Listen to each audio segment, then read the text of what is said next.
नमस्कार दोस्तों, मैं हूं BS गुलियानी और आप देख रहे हैं देश प्रदेश खबर। 3 कृषि कानून लागू हो चुके हैं, किसान आंदोलन पर है, लेकिन सरकार है कि मानती नहीं। सरकार का कहना है कि ये तीनों कानून किसानों के लिए पूरी तरह से फायदेमंद हैं, लेकिन किसानों की अगर बात माने तो किसानों का कहना है कि ये तीनों कानून पूरी तरह से काले कानून हैं, जो उनके भविष्य को बिल्कुल पूरी तरह से नष्ट करके रख देंगे। इन तमाम बातों पर 3 नए कानून क्या हैं, विस्तार पूर्वक चर्चा करने के लिए हमारे साथ आज हमारे स्टूडियो में मौजूद हैं एडवोकेट गुरप्रीत सिंह अंटाल। गुरप्रीत सिंह अंटाल किसी परिचय के मोहताज नहीं है। छोटी उम्र में इन्होंने वकालत के क्षेत्र में बड़ा नाम कमाया है और आज हमारे स्टूडियो में हमारे साथ इन तीनों कानूनों की बारीकियों पर विस्तार पूर्वक चर्चा करने के लिए मौजूद हैं। गुरप्रीत जी, स्वागत है आपका। स्वागत गुलियानी जी, स्वागत जी सभी दर्शकों को मेरी तरफ से। राम राम, सत श्री अकाल, आदाब। गुरप्रीत जी, सबसे पहले हम बात करते हैं 3 कानून नए केंद्र सरकार द्वारा बनाए गए हैं और तीनों कानूनों का डट कर विरोध हो रहा है। पिछले करीब 3 महीने से जो किसान हैं वो आंदोलन के रास्ते पर हैं और अब 25 और 26 तारीख को वो दिल्ली कूच कर चुके हैं। यहाँ तक कि किसानों का ये आंदोलन अब पूरे देश में फैल चुका है और विकराल रूप धारण कर चुका है। तो मैं चाहूँगा कि आप हमारे दर्शकों को आज इन तीनों कानूनों के बारे में, जो इसमें बारीकियां हैं, उनके बारे में विस्तार पूर्वक हमारे साथ चर्चा करें, ताकि हमारे दर्शकों को इन कानूनों के बारे में पूरी जानकारी मिल सके। बिल्कुल गुलियानी जी, देखिए जो ये 3 ऑर्डिनेंस गवर्नमेंट ने किसानों के लिए बनाए हैं जी, पहले तो हमें ये समझने की ज़रूरत है कि इससे पहले क्या कानून थे और जो नए कानून बनाए हैं उनसे इन कानूनों में क्या अंतर आ गया जी। ये मेन चीज़ है जो हर बंदा को समझ में नहीं आता है आजकल।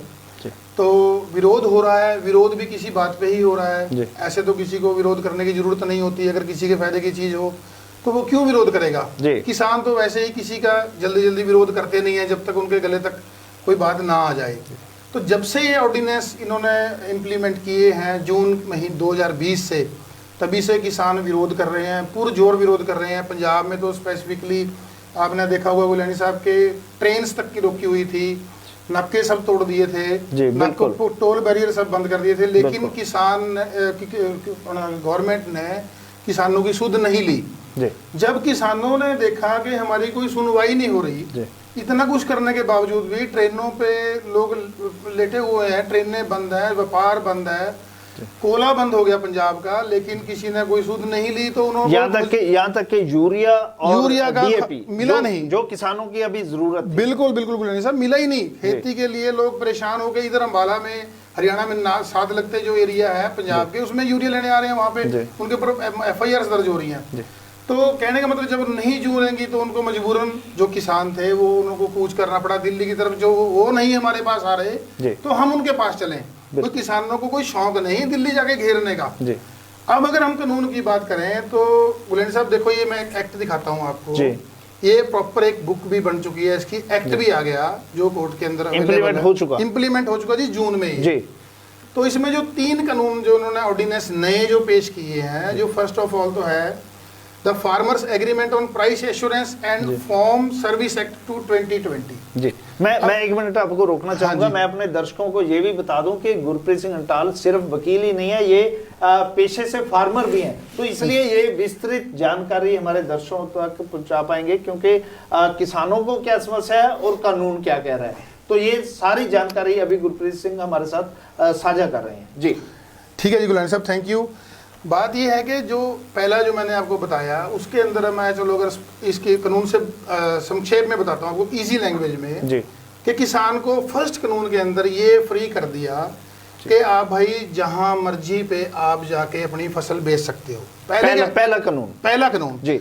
पहले क्या होता था, हमारे यहाँ पे APMC बनी हुई है जी, मार्केट कमेटी बनी हुई है ना, एग्रीकल्चर प्रोड्यूस मार्केट कमेटी जी।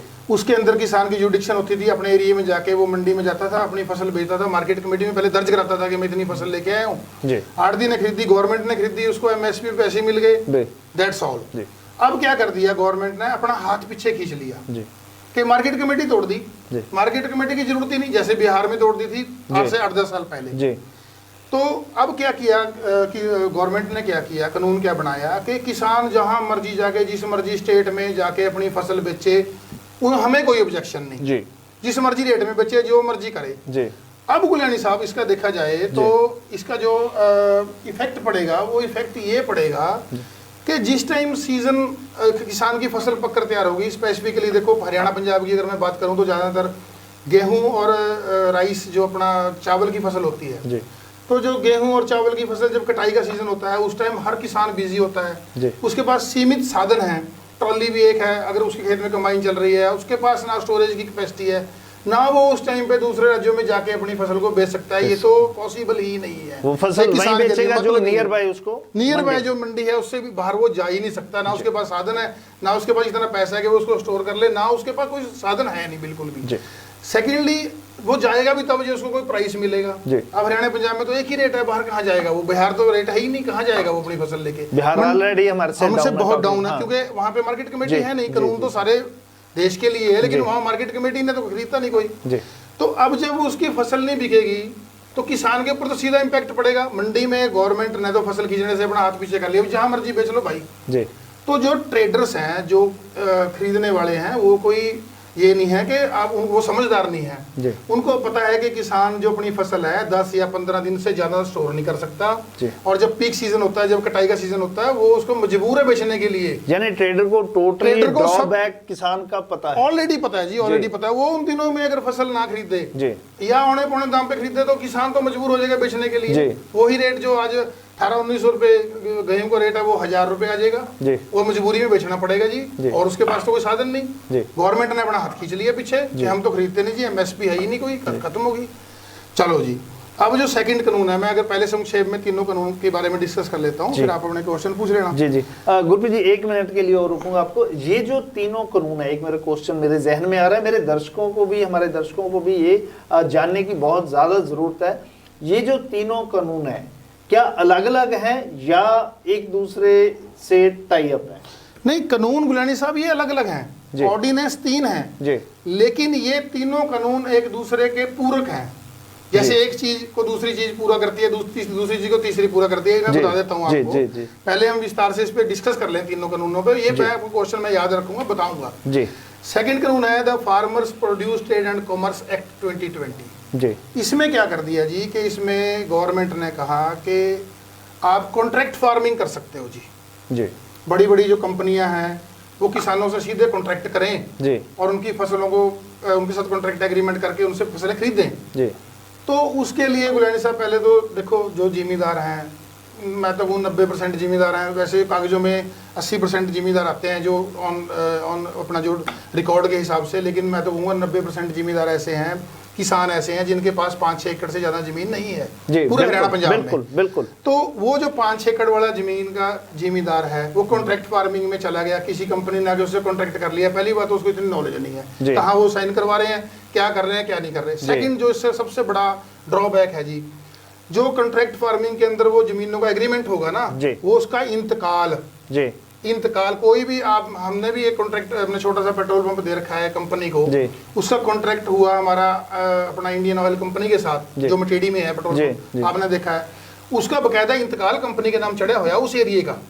जितनी जगह में पंप बना हुआ है उसका इंतकाल कंपनी के नाम है जी। और गुलानी साहब ये सच्चाई है कि वो कंपनी छोड़ के भी चली जाए, हमारे कागज नहीं ठीक होते जी, हमारे कागजों में वो चढ़ा रहेगा कि 10 साल भी चढ़ा रह सकता है जी। हम उसके बाद उसको बेच सकते हैं ना उसको कुछ कर सकते, जब तक इंतकाल ट्रांसफर नहीं होता तब तक कुछ नहीं, यूजलेस रहेगी जी। भले आज कंपनी छोड़ के चले, बिल्कुल कंपनी आज भी छोड़ के जा सकती है, वो जब तक हमारे कागज ठीक नहीं होते, हमारे तो कागज वो ठीक नहीं, प्रॉपर्टी के कागज है, उसमें इंतकाल का नाम किसी और का है, पोजेशन किसी और का है, तो हम कहाँ उसको ना बेच सकते ना के उसको किसी और एग्रीमेंट कर सकते, किसी और कंपनी के साथ भी नहीं एग्रीमेंट कर सकते कॉन्ट्रैक्ट फार्म। तो क्या इस एक्ट में भी सेम जो कॉन्ट्रैक्ट फार्मिंग है इसमें सेम प्रोसीजर रहेगा? वो तो इंतकाल कंपनी के नाम हो जाएगा, वो बिल्कुल हो गई, होना पड़ेगा, उसके बिना कॉन्ट्रैक्ट फिजिबल नहीं है। कॉन्ट्रैक्ट कैसे होगा, मैं इसको और एलोबरेट कर देता हूँ। जैसे किसी जिम्मेदार के साथ कंपनी ने कॉन्ट्रैक्ट किया, उसकी रजिस्ट्रेशन होगी तहसीलदार के ऑफिस में, जैसे रजिस्ट्री होती है जी। उस रजिस्ट्री को वो कंपनी वाले लेके जाएंगे पटवारी के पास भी, ये देख हमने इस किसान के साथ इतने साल का एग्रीमेंट कर लिया, अब इसका इंतकाल हमारे नाम चढ़ा दे, हम मालिक हैं इसके जमीन के इतने साल के जी, ठीक है जी, वो मालिक बन गए। अब गुलानी साहब क्या होगा कि जिम्मेदार तो उसके पास बाउंड हो गया 10 साल के लिए। अब वो कंपनी सपोज टू भी हो सकता है बॉम्बे की हो, दिल्ली की हो, कहाँ की भी हो सकती है, गुजरात की भी हो सकती है। तो कल को उसने कहा जी आप एक काम करो, आज आलू लगा लो जी, ठीक है जी, किसान ने कंपनी के कहने पर आलू लगा लिए, कंपनी आलू जब तैयार हो गए उस टाइम कंपनी की मर्जी है वो आलू खरीदे ना खरीदे, चलो एग्रीमेंट में लिखा होगा उसको खरीदना पड़ेगा, अगर वो ना खरीदे तो गुलानी साहब कहाँ जाएगा? उसके लिए पता है कि एक्ट में क्या प्रोविजन दी हुई है, जो सबसे बुरी बात है इसमें जी, कि पहले तो आप जी आर्बिट्रेटर मंगाओ सेक्शन 2 के अंदर, आर्बिट्रेटर मध्यस्थता जिसको बोलते हैं हम, मध्यस्थ करो, अगर आपका वो मैटर सॉल्व हो जाता है, नहीं तो आप एसडीएम कोर्ट में चले जाओ सेक्शन 13 के अंदर, एसडीएम की कोर्ट में चले जाओ, सबसे बड़ी कोर्ट है एसडीएम कोर्ट, एसडीएम के कोर्ट के ऊपर डीसी के पास मैक्सिमम, सिविल कोर्ट को भी इसकी पावर नहीं दी जी। चलो अब क्या हुआ जी, एक जिम्मेदार की फसल तैयार हो गई, suppose to be contract farming में कंपनी ने खरीदा नहीं उसको जी, तो वो चला गया एसडीएम के पास जी, एसडीएम के पास बताओ उसको क्या मिलेगा गुलानी साहब? वो अपनी दूसरी फसल बीजे, अपना और खर्चे चलाएगा, पहले कोर्ट के धक्के खाए, वकीलों को पैसे दे, और सारा आपको पता ही है इंडिया का सिस्टम क्या है, हर जगह पैसे उसकी जेब से निकलने हैं हर जगह, बिल्कुल वो इसके कैपेबल नहीं है, वो इतने उस जगह बेचारा किसान नहीं है हमारा। तो उसके बाद अगर वो कंपनी वहां ना आए, कंपनी एसडीएम के बुलाने पर भी ना आए, तो क्या करेगी जी? एसडीएम क्या करेगा? उसको घर से थोड़ा से रहा, गुजरात को जाने नहीं लगा, पावर भी नहीं है उसके पास, पावर हो भी तो संभव नहीं करेगा, संभव नहीं है। यहाँ पे इतने हमारे कोर्ट में अंदर लाखों को पीओ के बने हुए हैं जी, उसमें आज तक तो पुलिस उनको नहीं पकड़ पाई जो कोर्ट से पीओ हो रखे हैं जी। एक कॉन्ट्रैक्ट फार्मिंग वालों को तो कौन पकड़ के लाएगा? कोई ऑफेंस थोड़ी किया इन्होंने जी, जो अगर कॉन्ट्रैक्ट टूट गया कोई क्रिमिनल ऑफेंस तो है नहीं, सिविल ऑफेंस है, सिविल में क्या सम्मन करी जाओ, कोई एडवोकेट पेश हो गया कि उसकी तरफ से वकालतनामा लगा के चलिए 10 साल जी, किसान कहाँ स्टैंड करेगा जी? उसकी तो वो सारी प्रॉपर्टी भी कंपनी के पास चलेगी, पता नहीं उसका सामान बिकेगा नहीं बिकेगा जी। और मेन बात ये है कि कंपनी ने अगर वो उसमें प्रॉफिट होगा उस टाइम पे, मान लो आलू की रेट 100 रुपए है, कॉन्ट्रैक्ट कर रखा है भी मैं जिम्मेदार से 40 रुपए किलो लूंगी, तो वो 40 रुपए में तो कंपनी खरीद लेगी। अगर वो उसका रेट 10 रुपए किलो हुआ ना आलू का, कंपनी कोई नहीं खरीदती, कंपनी कोई घाटे में जाने वाला काम कभी नहीं करेगी, कोई भी नहीं करेगा जी। दूसरा ये कॉन्ट्रैक्ट फार्मिंग का ये बहुत बड़ा नुकसान है। तीसरा सर जो एक्ट है ये पुराना एक्ट है हमारा जी, द एसेंशियल कमोडिटीज एक्ट 1955 में बना था जी जी जी बिल्कुल। ये जो काला बाजारी रोकने के लिए पहले हमारे देश में गुलानी साहब बहुत ज्यादा काला बाजारी थी जी, तो उसको रोकने के लिए 1955 में एक्ट बन गया कि जो लाइव स्टॉक्स है ना आपके जी, तेल दलहन जो फसलें हैं अपनी सब्जियों की फसलें हैं, गेहूं, जो मतलब मेन जो हमारे जिनके बिना हमारा क्रॉप्स हैं, जिनके गुजारा नहीं, जो एसेंशियल कमोडिटीज में आती हैं, उसका आप एक स्टोर जो कर सकते हो, एक लेवल तक कर सकते हो जी। एक लेवल का मतलब भी मैं समझा देता हूँ कि इन्हों के लेवल बनाई दिए गवर्नमेंट ने एक्ट के अंदर, कि जैसे मान लो एक आलू की फसल में, आलू पे एग्जाम्पल या प्याज भी लगा लेते हैं, अभी प्याज की फसल हुई 2 महीने चली किसी उसमें, तो 2 महीने के बाद उसको जो 4 महीने का गैप है जिसमें वो फसल किसी राज्य से नहीं आनी, तो उस राज्य उसकी पूर्ति के लिए इतना स्टॉक आप कर सकते हो जी, कि वो सारे देश को उस फसल की पूर्ति हो सके जी। अब इन्होंने क्या कर दिया, सबसे बड़ा फंडा क्या कर दिया कि उसके ऊपर से इसकी जो लिमिट थी वो खत्म कर दी स्टॉक करने की। हाँ बिल्कुल जी, कितना ही किसान, कितना ही कोई व्यापारी, कितना कोई ट्रेडर जितना मर्जी स्टॉक करे, अनलिमिटेड जी, अनलिमिटेड।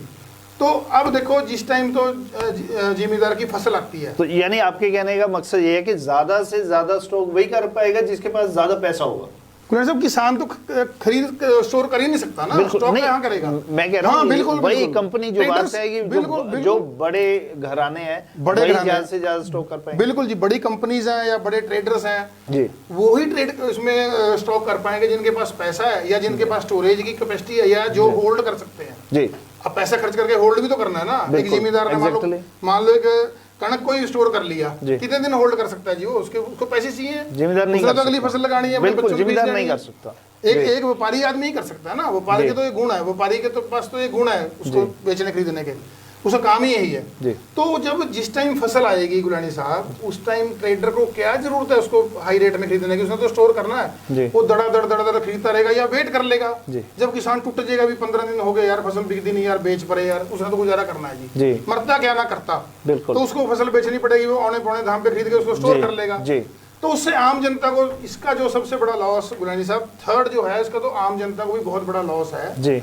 लॉस इसलिए है गुलानी साहब कि जो आम जनता है जी, उसको जो चीज सीजन में थोड़ा कम रेट पे मिल जाती है वो मिलनी बंद हो जाएगी। पूरा साल एक ही रेट चीज मिलेगी अगर ये स्टॉक ज्यादा लग गया होने जी, और वो ज्यादा ही वो तो नेचुरली है, जो इसमें ट्रेडर आ जाएंगे तो ज्यादा ही रेट पे ही मिलेगी जी। हाँ जी। अब मैं आपके क्वेश्चन का जवाब देता हूँ गुलानी साहब कि आप बोल रहे थे कि तीनों कानून अलग अलग है, पूरक है जी। अब देखो, जो मेरी नज़र से देखा जाए तो ये जो 3 कानून है ना, ये स्टेप बाय स्टेप एक दूसरे को कवर करने के लिए बनाए गए जी।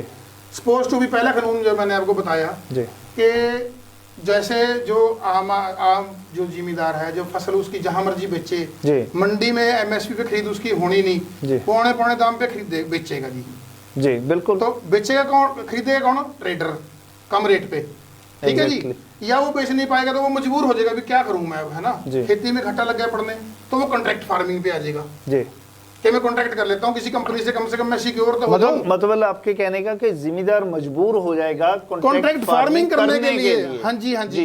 अब एक फसल जिम्मेदार की नहीं बिकी गुलानी साहब, एक फसल वो मंडी में लेके गया, इधर लेके गया, नहीं बिकी, वो अगली फसल को सिक्योर करने के लिए सोचेगा मैं किसी कंपनी से कॉन्ट्रैक्ट कर लूं ताकि मेरी कम से कम फसल तो बिक जाए, अगली मुझे श्योरिटी हो जाए कि मेरी फसल बिक जाएगी।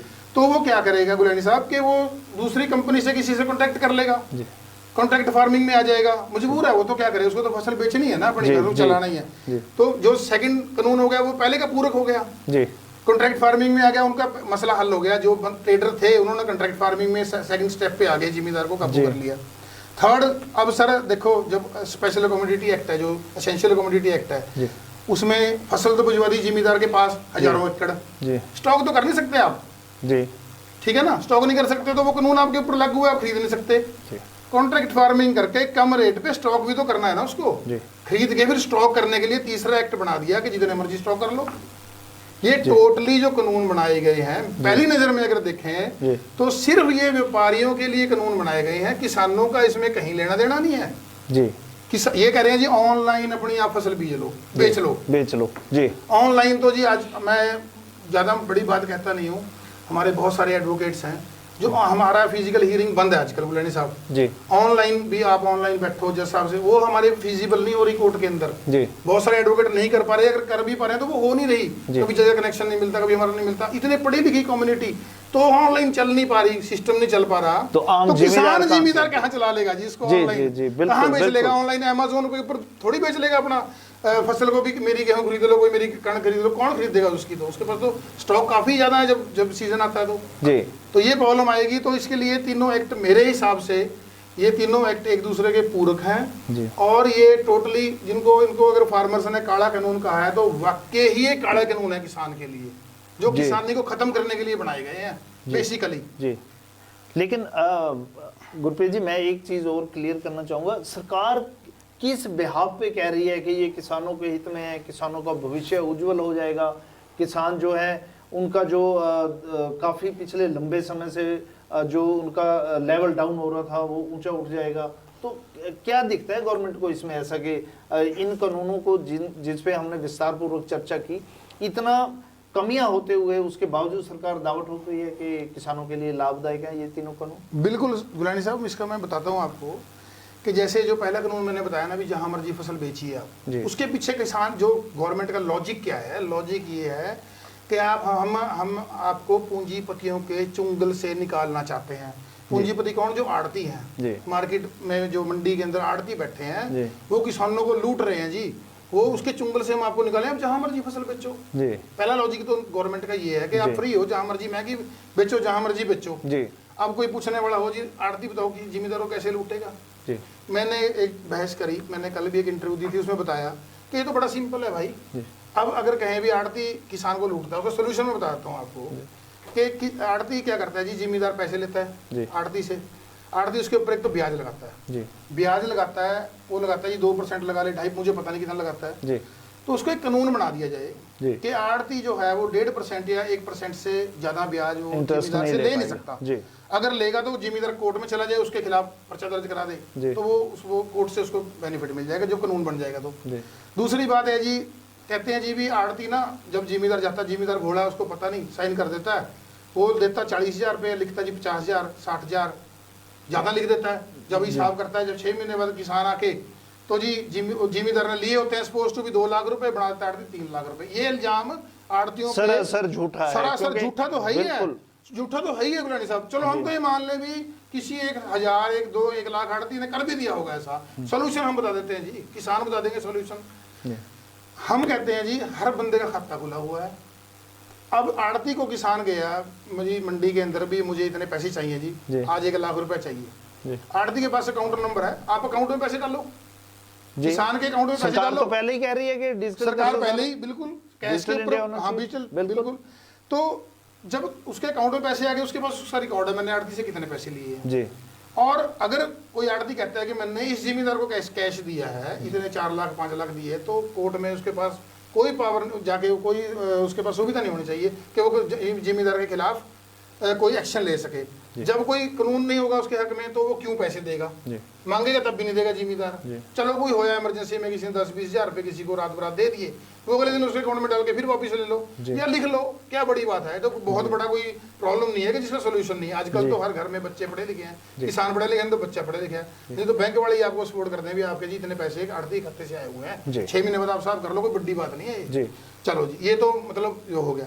अब जो कॉन्ट्रैक्ट फार्मिंग है जी, इस पे जो इन्होंने सोच के बनाया कि कॉन्ट्रैक्ट फार्मिंग करेंगे जी, बड़े लोग किसानों को फायदा पहुंचाएंगे, इनके पीछे इनका तर्क है जो गवर्नमेंट का तर्क है कॉन्ट्रैक्ट फार्मिंग के पीछे ये है कि नई फसलें भी, जो किसान है वो पड़ा हरियाणा और पंजाब का किसान बेसिकली गेहूं और चावल के पीछे पड़ा हुआ है हाथ धो के। बड़ी बड़ी कंपनियां आएंगी, कोई कहेगा उसको फूल लगा लो जी, कोई कहेगा जी आप इसमें आलू लगा लो, कोई कहेगा प्याज लगा लो, कोई कहेगा मक्की लगा लो, कोई कहेगा जी सब्जी लगा लो, कुछ भी कहेगा फसल कहेगा, तो उसे डाइवर्सिफिकेशन हो जाएगी जी। तो कॉन्ट्रैक्ट आ जाएगा, उसको किसान को बड़ा अच्छा दाम मिलेगा जब कॉन्ट्रैक्ट उसमें जब डाइवर्सिफिकेशन आ गई जी। लेकिन मैंने आपको बताई है कॉन्ट्रैक्ट फार्मिंग तो टोटली फेल है, आज तक फेल होती आई है जी। जितना पिछला इतिहास है, अगर मैं उदाहरण देने शुरू कर दूं तो कितनी कॉन्ट्रैक्ट फार्मिंग फेल हो चुकी है जी। जलंधर के अंदर पेप्सिको आई थी जी, जब उन्होंने आलू लगवा लिए जलंधर एरिया में, पहले साल ले लिए, दूसरे साल बोल दिया जी जो इस एरिया में से एक छोटा सा कड़ा ले लिया गुलानी साहब, जो उसमें से आलू निकलेगा वो लेंगे जी, और नहीं हम लेंगे बड़ा आलू, जो बड़ा साइज उससे छोटा, वो जान लेना नहीं था ना। हाँ। किसी तरह उनको फेल करना। देखो एक चीज के ना, ये कानून के तो वैसे ही इनके ब्रांचेज होती हैं, एक थोड़ी एक कानून बन गया इसका पूरा एसी में समा गया ये, इसके लूप होल्स कितने निकलेंगे आगे जी। वो जिम्मेदार ने झलने आगे, जिम्मेदार ने उसको बर्दाश्त करना है। तो अब वो कंपनी एक साल खरीद के अगले साल वो भाग गई जी, जिम्मेदारों को इतना लॉस हुआ। टमाटर की कंपनी आई थी, एक टमाटर की पता नहीं कौन सी कंपनी आई थी, मुझे नाम टोमेटो केचप शायद, तो उन्होंने जी टमाटर लगवा दिया, किसानों को फसल काटने नहीं दी, एक बारी का और टमाटर हम तोड़ लेंगे, किसान अगली फसल से भी लेट हो गया और टमाटर भी नहीं लिए, उन लोगों ने खेतों में बहाए जी। बताओ क्या उसका क्या फायदा हुआ। तो कॉन्ट्रैक्ट फार्मिंग हमारे देश में नहीं पॉसिबल है, हमारा किसान इसके कैपेबल नहीं है, ये भी कानून बनता नहीं। तीसरा जो है जो अपना एसेंशियल कमोडिटीज एक्ट है, ये तो बहुत बढ़िया कानून था ऑलरेडी, जो 1955 में बन गया था, क्योंकि इसमें चलो हम ज्यादा कोई स्टोर नहीं कर सकता। अब नासिक से प्याज आता था, अब स्टोर कर ले तो उसका तो रेट वैसे 150 रुपये हो जाएगा। अब कम से कम वो इजीली अवेलेबल तो है मार्केट में, जब स्टॉक लग गया होने उसको किसी ने मिलना है जिसको, तो अपनी मर्जी से बेचेंगे वो जब वो चाहेंगे तो, ठीक है ना सब। तो ये इनका जो एक्ट है, ये गवर्नमेंट को चाहिए कि इनके ऊपर दोबारा सोच विचार करे, जो लोग वहाँ पे बैठे हैं उनकी भी सुने जी, उनकी भी सुने जी, ठीक है जी। बट किसान कहते हैं कि हमारी तरफ से कोई देरी नहीं है, सरकार बार बार जो बैठ के बुला रही है, मीटिंग्स कर रही है, सभी बेनतीजा साबित हो रही हैं। किसानों की दो टूक बात है कि ये तीनों कानून रद्द कर दिए जाएं ताकि किसानों का जो भविष्य है वो नष्ट होने से बच सके। लेकिन किसानों का ये आरोप है कि सरकार ही इसमें डिले कर रही है और पब्लिक को परेशान कर रही है, क्या कहेंगे आप? देखिए ये तो क्लियर कट है। देखो तीसरी मीटिंग आज हुई है किसानों के साथ गवर्नमेंट की, एक डेढ़ महीना पहले हुई थी दिल्ली में, जब लोग पंजाब में बैठे थे किसान जी, तो वो बेनतीजा गई जी। अब जो गुलानी साहब परसों मीटिंग हुई जी, जो परसों मीटिंग में क्या हुआ कि किसानों को बुला लिया। पहले तो जी उसको बोला कि आप 4-5 आदमी आ जाओ, एक कमेटी बना लो, अब हम आपसे बात करेंगे जी। अब गुलानी साहब उन्होंने मना कर दिया भी नहीं जी, हम तो जत्थेबंदियां इकट्ठी हैं, जो हमारा निर्णय होगा कमांड होगा जी। तो जी वो कहते चलो ठीक है जी, हम आपसे बात करने में, वो कहते हैं जी आप लिख के लेके आओ जी कि आपको प्रॉब्लम क्या है जी। अब देखो गुलानी साहब, ये तो बच्चे बच्चे को पता है भी आज किसान को प्रॉब्लम क्या है जी। इसका मतलब तो सीधा सीधा क्लियर ये नजर आ रहा है कि जो कि सरकार है वो किसान की बात सुनना ही नहीं चाहती, सुनने को तैयार ही नहीं। बहानेबाजी है उसको डिले करने की। आज मीटिंग रख ली जी, आज उनको उनके लिए खाना बना लिया, अभी रोटी खा लो जी, प्रलोभन। उन्होंने मना कर दिया भी हम तो लंगर खाएंगे भाई अपना, जी, आप अपनी बात करो जो करनी है, रोटी रोटी खाने थोड़ी आए हम यहाँ पे जी। तो कहने का मतलब ये है गुलानी साहब, अगर सरकार चाहती कि चलो एक फैसला है, एक हमारे परिवार में भी एक किसी हेड ऑफ द फैमिली ने कोई फैसला ले लिया, अगर परिवार एजिटेशन कर रहा है तो उसको जवाब देना उसका हक बनता है जी। जब किसान आंदोलन पर बैठे थे हरियाणा पंजाब में, बॉर्डर्स पे बैठे थे, नाके पे बैठे थे, रेलवे लाइन पे बैठे थे, तब जाके क्यों नहीं गवर्नमेंट उसके पास गई पंजाब में कि हाँ जी हम आपके पास बात करने को तैयार हैं, आपकी समस्या क्या है हमें बताएं, हम बताएं, हम आ गए आपके पास जी। अब जब उन्होंने ऐलान कर दिया भी ये 10 दिन पहले ऐलान कर दिया था भी 26 तारीख को हम दिल्ली कूच करेंगे, उसके बावजूद सरकार ने कोई एक्शन नहीं लिया। कोई एक्शन नहीं लिया गुलानी साहब, एक भी कोई कॉल नहीं करी, कोई नुमाइंदा नहीं भेजा कि हम आपसे आप मत आओ, कोरोना चल रहा है आजकल, कोरोना काल चल रहा है, दिल्ली में वैसे भी ज्यादा केसेस हैं, हम पंजाब में आ रहे हैं जी, हम चंडीगढ़ में बैठ के मीटिंग कर लेते हैं, अभी तो 10-20 आदमी लोग मीटिंग कर रहे हैं ना, कोई लाखों लोग थोड़ी मीटिंग कर रहे हैं। बिल्कुल एग्जैक्टली। तो वही उन्हीं नुमाइंदों को आप पंजाब में बुला लेते, चंडीगढ़ बुला लेते जी कि आप भी वहां पे आ जाओ, हम आपके साथ बैठ के बात कर लेते हैं, क्या बड़ी बात है ये, कोई इनके सॉल्यूशन निकालना कोई बहुत बड़ा मुश्किल काम नहीं है गुलानी साहब। लेकिन ये तभी पॉसिबल है ना अगर नियत में खोट ना हो। बिल्कुल, अगर देखो मैं अभी सोल्यूशन बता देता हूँ आपको जी, बड़े सिंपल सॉल्यूशन बताता हूँ। देखो अब जो एक्ट बना दिया कि फार्मर फ्री है भी, जहां मर्जी वो बेच सकता है अपनी फसल जी। मैं कहता हूँ कि आप मार्केट कमेटी को ना तोड़ो, मेरा सजेशन है, किसानों का भी बाकी यही होगा, एक एमएसपी फिक्स कर दो, चाहे थोड़ी बहुत ही कम भी कर लो, कोई बात नहीं, जो आज एमएसपी है अगर उसे 10-20-50 रुपए कम करनी है तब भी किसान को कोई बहुत बड़ी प्रॉब्लम नहीं है। आप अपने थ्रू, आप बीच में मीडियोकर का रोल प्ले करो, आपके पास सिस्टम है, आपके पास ऑफिसर्स हैं, आपके पास पूरा स्टाफ है, आपके पास सिस्टम बना हुआ है पिछले 50 साल से, आप एक अपना रोल प्ले करो उसके अंदर कि जो ट्रेडर है गवर्नमेंट से नहीं भाग सकता वो उसके पैसे भी देगा, गवर्नमेंट तो कहीं से भी उस ट्रेडर को उठा के फेंक देगी, उठा लाएगी। लेकिन यहाँ तो ट्रेडर आजाद है, आज तक किसी ट्रेडर पे कोई पर्चा नहीं हुआ, कोई आड़तियों के लाखों रुपए ट्रेडर ने जो है मार रखे हैं, खासकर मैं बासमती 11-21 की बात करूं तो। बिल्कुल गुलानी साहब, देखो पूसा बासमती 11 की आई थी, उसका कोई एमएसपी नहीं था जी, किसानों ने लगाई तो उसकी इतनी डिमांड थी अरब कंट्रीज के अंदर, यूएई के अंदर, उसमें उसकी जो चावल था वो आई थिंक वो शुगर फ्री चावल था, बड़ी डिमांड थी। ट्रेडर्स ने क्या किया, यहाँ से खरीद लिया, पर खरीदा आड़ती के थ्रू ना, मार्केट कमेटी के थ्रू, गवर्नमेंट के थ्रू ही खरीदा एक तरह से, गवर्नमेंट के थ्रू खरीदा, आड़ती के थ्रू खरीदा और उसको बाहर बेच दिया। 2-3 साल बेचा जी, 2 साल बेचा, उसके बाद उसमें मिलावट कर दी शुरू, उन्होंने लेने बंद कर दिए, जो पहले पैसे थे उन्होंने रोक लिए बाहर, उन्होंने ट्रेडर्स ने आड़तियों के पैसे रोक लिए, लेकिन जिम्मेदार तो अपने पैसे लेकर चला गया। एग्जैक्टली। आज भी कितने ही केस में आपको दिखा देता हूँ, कितने ही लोगों के पैसे आड़तियों के रुके पड़े हैं ट्रेडर्स की तरफ, जो ट्रेडर्स ने वापस नहीं दिए, एक भी पर्चा दर्ज हाँ बिल्कुल एग्जैक्टली, मैं यही कह रहा था, गवर्नमेंट ने एक के खिलाफ भी कोई एक्शन नहीं लिया गुलानी साहब, आज तक कोई एक्शन नहीं लिया, कल को एक जिम्मेदार का कोई फसल नहीं देगा। अब तो ये तो लाखों लोग हैं आड़ती हैं जिनको पैसे नहीं दिए, कल को एक सिंगल फार्मर के किसी ने कॉन्ट्रैक्ट में कमी कर दी, कोई ना पैसे दिए, तो वो कल के खिलाफ कौन एफआईआर दर्ज कर देगा यहाँ पे, कैसे उसको बुला ले वो यहाँ पे।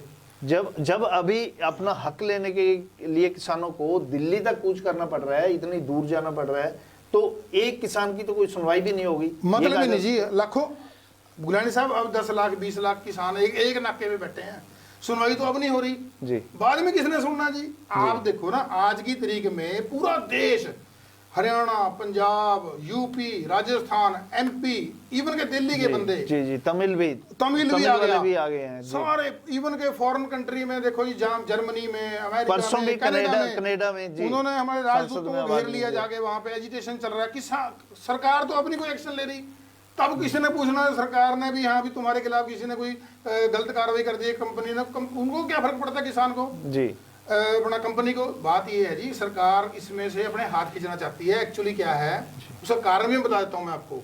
कारण ये है कि देखो हरियाणा और पंजाब की मेन जो फसल है वो है गेहूं और चावल, और इसमें किसानों ने इतनी आगे तरक्की कर ली है कि इतनी बम्पर क्रॉप करते हैं वो कि किसान, इनके पास बफर स्टॉक हो गया जी, बफर स्टॉक हो गया, 5-6 साल का स्टॉक ऑलरेडी पड़ा है। FCI food corporation of India होगी, मार्कफेड होगी, और कितनी संस्थाएं खरीदने वाली, उन्होंने मना कर दिया भी हम नहीं इसको और खरीदेंगे। अब कहाँ से खरीदें, जगह ही नहीं है रखने के लिए, और उसको बेचने की या कोई सिस्टम बनाने की बजाय सरकार ने सोचा भी अपना हाथ खींच लो जी, एमएसपी पे फसल खरीदने की जरूरत ही नहीं है जी, मेन तो कारण ये है। जी। तभी किसानों की स्पेशल सबसे बड़ी मांग तो ये है कि आप ये कानून के अंदर ये क्यों नहीं आपने लिख दिया, अब गवर्नमेंट करिए एमएसपी तो खत्म नहीं होगी, एमएसपी खत्म नहीं होगी, लेकिन ये तो एश्योर करो कि एमएसपी पे वो फसल बिकेगी। जी, अब देखो सबसे बड़ी गवर्नमेंट की अगर स्ट्रेंथ मानी जाए, अगर हम ताकत माने, तो वो हमारा अनाज है।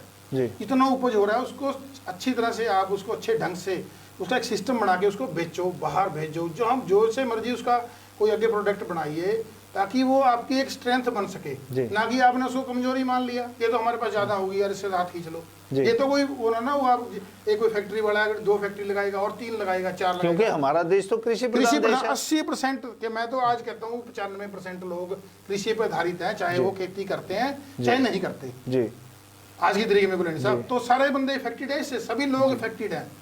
तो सबसे बड़ी बात जो ये स्टॉक लिमिट खत्म कर दी गई, इसके बाद मेरे ख्याल से जो किसानों का पैदा किया हुआ अनाज होगा वो बड़ी कंपनियां अपने मनमाने दाम पर देंगी। बिल्कुल जी बिल्कुल, खरीदेंगी भी पहले तो मनमाने अपने दाम पर। हाँ सबसे पहले तो वो बहुत कम रेट पे खरीदेंगे क्योंकि किसान बेचेगा जी, किसान की मजबूरी है। फिर गवर्नमेंट कहेगी आपने क्यों बेची जी, अरे वो क्या करे मर्दा क्या ना करे, वो अपने पास नहीं स्टॉक कर सकता इतनी ज्यादा देर, उसके पास साधन नहीं है, जी, उसको बेचना पड़ेगा। जी, तो कंपनी ने खरीद लिया, वो कहेगा अपने मर्जी से खरीदा अपनी मर्जी से बेचा, हम इसमें क्या करें, खरीद लिया, फिर वो अपनी मर्जी से बेचेगी जी, अपनी मर्जी से बेचेगी ना, उसका कोई उसके पास थोड़ी है भी हमने 10 रुपए किलो चीज खरीदी थी हम 11 की देंगे, कोई एक्ट में थोड़ी लिखा हुआ है जी, कि हम सस्ती खरीदे सस्ती बेचेंगे, वो तो महंगी बेचेंगे ना। जी। मेरे एक क्वेश्चन और है हाँ गुरप्रीत जी, एक एमएसपी की बात हो रही है हमारे बीच में भी, और किसान भी यही कह रहे हैं कि एमएसपी खत्म नहीं होनी चाहिए। एमएसपी अभी जो एमएसपी चल रही है, लेकिन उसके लिए जो सरकारी खरीद एजेंसियां वो बाउंड है एमएसपी पे खरीदने के लिए। अगर सरकार केवल एमएसपी रिटर्न में दे देती है कि एमएसपी रहेगी, लेकिन अगर खरीद एजेंसियां ना आई खरीदने के लिए, तो क्या रहेगा? देखिए जो किसान अगर इसमें कोई आपने कॉम्प्रोमाइज किसानों के साथ तो सरकार ने करना है जी, तो उसको रिटर्न में ये लिख के देना पड़ेगा कि गेहूं की और जो चावल की फसल है उसको एमएसपी पे गवर्नमेंट खरीदेगी। एमएसपी तो ऑलरेडी जो गवर्नमेंट ने डिक्लेयर कर रखी है वो तो कर ही रखी है ना जी, गवर्नमेंट खरीदेगी, गवर्नमेंट खरीदेगी, गवर्नमेंट खरीदेगी, फसल उसी तरह बिकेगी आपकी। हाँ उससे ज्यादा कोई ये कानून बना दो ना, गवर्नमेंट एमएसपी पे खरीदेगी, कोई व्यापारी ज्यादा रेट खरीदना चाहता है उसको छूट दे दो खरीदने के लिए, टैक्स कम कर दिया, जैसे टैक्स खत्म कर दो, कर ही दिया, फिर टैक्स खत्म कर दिया, वो जैसे जो मान लो 1888 रुपए रेट था इस टाइम जीरी का, है ना, जीरी पे 1888 गवर्नमेंट दे रही है, कोई बाहर से व्यापारी आएगा जी 1900 रुपए दूंगा जी, खरीद ले भाई, बिल्कुल, तो उससे हमें तभी किसान का फायदा होगा, तभी किसान का फायदा होगा जी, तभी किसान, और वो मेक श्योर करे कि वो पैसे भी जो खरीदेगा वो सरकार के थ्रू ही जिम्मेदार के पास आए जी, क्योंकि सरकार ले सकती है पैसे ट्रेडर से जी, वो देश छोड़ के नहीं भाग सकता ट्रेडर, कहीं से कहाँ जाएगा ट्रेड छोड़ के जी, कोई विजय माल्या थोड़ी है वो इंग्लैंड चला जाएगा जी। तो कहने का मतलब ये है कि वो ट्रेडर के ऊपर कंट्रोल गवर्नमेंट कर सकती है, किसान नहीं कर सकती, सीधे लफ्जों में अगर मैं ये बात कहूँ तो वो अगर गवर्नमेंट करे एमएसपी हम खरीद देंगे, हाँ हर बंदा फ्री है, जो मर्जी खरीद ले भाई, किसान खरीद ले जाके फसल जी, किसान जाके कि मेरे पास पैसे हैं, मेरे पास 20-25 लाख रुपए पड़े हैं, जाके फसल खरीद ले भाई, स्टॉक कर ले, दोबारा बेच लिए जब ज्यादा रेट आएगा, तो क्या किसी को दिक्कत नहीं है। तो कम से कम किसान की फसल तो सिक्योर हो, उसको तो विश्वास रहे भी मेरी फसल बिकेगी, गवर्नमेंट खरीदेगी। गुरप्रीत जी, एमएसपी पूरे देश में लागू है, बिल्कुल एक जैसा कानून है, एक देश एक कानून, लेकिन फिर भी जो बिहार में एमएसपी तो है लेकिन फसलों के रेट नहीं मिलते, कारण यही मंडी, वहां पे मंडी नहीं है जी, मंडी है ही नहीं जी, जो एपीएमसी मैं बोल रहा हूँ ना, ये बिहार में 8-10 साल पहले तोड़ दी गवर्नमेंट। आई थिंक यूपी में भी ऐसे ही है, सारी जगह यूपी बिहार किसी देश के स्टेट किसी स्टेट में नहीं है जी, क्योंकि देखो जो 83% जो वीट पैदा हो रही है वो कल्ले हरियाणा पंजाब से हो रही है बुलंद साहब जी, वो पूरे देश को दे रहा है, तो इसके लिए इसलिए गवर्नमेंट एमएसपी पे खरीदती थी कि ताकि एक इसका बहुत बड़ा लॉस एक और होगा गुलानी साहब, मेरे दिमाग में बात आ गई जी, अब गवर्नमेंट के पास तो अनाज नहीं रहा, स्टॉक है नहीं, क्योंकि व्यापारी खरीद रहे हैं ना इस कानून के तहत, इस तहत जो थर्ड कानून है, तीनों कानूनों के बीच में, फर्स्ट कानून के तहत या कॉन्ट्रैक्ट फार्मिंग के तहत, क्योंकि पूरा के तीनों कानून पूरे के एक दूसरे के, तो खरीद कौन रहा है, स्टॉक भी वही कर रहा है, खरीद भी वही रहा है, कॉन्ट्रैक्ट फार्मिंग भी वही करेगा ऑब्वियसली, बिल्कुल जो उसमें बिजनेस में आ गया, बिल्कुल बिल्कुल। तो जैसे अब कोविड आ गया था, जी ऐसी स्थिति आ गई थी, देश भूखा मर जाता जी। अगर देश के पास अनाज ना होता। जी। इस ऐसी कोई आपातकालीन स्थिति में कैसे ट्रेडर से वो निकलवा के देगा, फसल दे देगी कि वो तो कहेगा पैसे दो तो देंगे हम जी, तो फिर पैसे भी अपनी मर्जी से मांगेगा, बिल्कुल मांगेगा, वो तो ज्यादा रेट मांगेगा जी। डिमांड एंड सप्लाई है, तो जब डिमांड होगी तो उसकी रेट ज्यादा बढ़ जाएगा जी, सप्लाई कम करेगा डिमांड बढ़ जाएगी, ये तो एक दूसरे के वो है।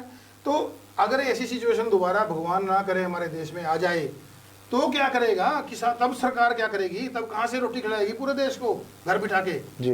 ये चीजें बहुत सोचने वाली हैं। अगर कोई दिमाग से इस बात पे सोचे कि आप अपने कंट्रोल में रखिए, खाद्यान्न देश का सबसे बड़ा स्ट्रेंथ है, ताकत है हमारे देश की, खेती हमारे देश का मुख्य धंधा है, मुख्य है, इसको अपने हाथ में रखे सरकार, अपने हाथ से बाहर ना निकाले, कानून बनाए, कोई दिक्कत नहीं है, लेकिन ऐसे कानून बनाए कि जिसमें दोनों का बैलेंस रहे, ये ना हो भी कल जिम्मेदार तो जीरो हो गया, ट्रेडर रह गए, फिर क्या करेंगे उसके बाद में। यानी आपकी नजर में ये एक तरफा कानून है? एक तरफा कानून है, बिल्कुल एक तरफा कानून है गुलानी साहब, बिल्कुल एक तरफा जी। ये तो है ही सिर्फ अगेंस्ट फार्मर्स है, मैं तो ये कह सकता हूँ जी। फार्मर के लिए तो इसमें एक भी बेनिफिट नहीं होने का, एक भी जी। और ये तो एग्जाम्पल है, जो बाकी स्टेट्स में फसल नहीं बिक रही तो हरियाणा पंजाब में ट्रेडर्स कोई बाहर से गुलानी साहब थोड़ी आने वाले हैं जी। ट्रेडर्स तो कहीं भी जा सकता है ना, पूरे देश में कहीं भी जा सकता है, तो बिहार क्यों नहीं चला गया, वो यूपी क्यों नहीं चला गया, उसको तो फसल मिल रही है सस्ती, सस्ते रेट पे खरीद रहा है ना वो तो उदाहरण हमारे सामने है जी। तो कल को हरियाणा पंजाब भी यूपी बिहार बन जाएगा जी। तो ये थे हमारे साथ एडवोकेट गुरप्रीत सिंह अंटाल, जिन्होंने 3 नए कृषि कानूनों पर हमारे साथ विस्तार पूर्वक चर्चा की, बल्कि इतना भी हमारे दर्शकों को बता दिया कि वास्तव में जो किसान आंदोलन पर हैं वो इन कानूनों से पूरी तरह से आहत होंगे और उनका जो भविष्य है वो भी पूरी तरह से नष्ट हो जाएगा। यदि ऐसी स्थिति रही तो किसान आई थिंक पीछे हटने वाले नहीं है, वो हर हाल में जो उन्होंने दिल्ली बॉर्डर पर मोर्चा लगा रखा है उसे फतेह करके ही लौटेंगे, क्योंकि ये बात अब किसानों को पूरी तरह से समझ आ चुकी है कि ये जो तीनों कानून है वास्तव में ये काले कानून है और ये उनके पक्ष में नहीं है। बहुत बहुत धन्यवाद अंटाल साहब। थैंक यू गुलानी साहब, थैंक यू जी। सभी देखने वाले व्यूअर्स को मेरी तरफ से हार्दिक सम्मान।